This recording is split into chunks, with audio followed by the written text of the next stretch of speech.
I am going to read through what an example would be of mindful eating. It's called the raisin activity.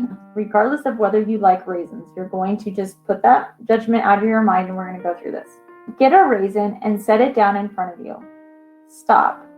Do not throw a handful of raisins into your mouth. Imagine you have just been dropped off on this planet and you know nothing about where you are. You've never experienced anything from this earth. With no experience, there's no judgment, fear, or expectation. It is all new to you. Take a few deep breaths and relax. Look at the raisin and pick it up. Feel its weight. Examine its surface, various ridges, shiny parts, dull parts.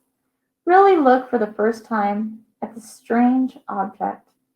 Smell this object and notice how you react when you smell it.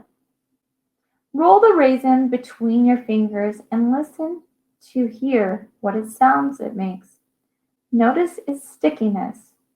Notice what you were feeling about this object. Place the raisin between your lips and just hold it there for a few moments. What do you notice happens inside you? Let it roll back into your mouth, but do not chew yet. Just roll it around. Is there a taste? Do you salivate?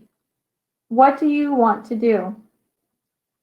Okay, bite down just once. What do you notice? Slowly begin to chew, noticing what each bite brings. Chew the raisin until it's completely liquefied before you swallow. After you swallowing, close your eyes for a few minutes to take notice of the consequences of what you just experienced. When you do this, your mind almost takes out the preconceptions you have of a raisin, and you're able to really shut that off and think of it like a project. I actually use something similar for children trying new foods, or even adults. I have them take 3 valid large bites of a food. And when they do that, they're first going to write down what it looks like, smells like, and what they, are observing from looking at it. They take a valid bite of that food, and for that first bite, they're going to describe the taste, the smell, the experience they get from that first bite. Then they're going to do that with the second and with the third bite as well. And at the end of that, they can assess what they feel about that food. I have noticed that some people will go from extreme food aversions to liking that food. An example, I had a young girl that had extreme food aversions to anything crunchy. And so we had her try new foods, and the one she decided she was going to try was bacon.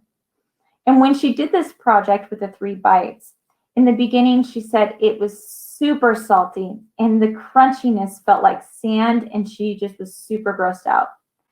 By the 3rd bite of her going through this experience, she said bacon was her new favorite food because she finally could taste and really experience the bacon.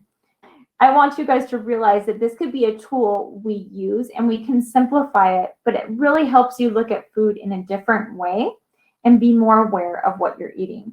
It's more about the sensual experience, the sight, the smells, what taste it brings, the textures. It might remind you of something when you were a child. And you can also find, okay, when I eat a certain food, what feelings do I get with that food? If you know you have a bad feeling, you go through this project and maybe it helps you to realize what those bad feelings are as well, so that you can accept them and move from them as well.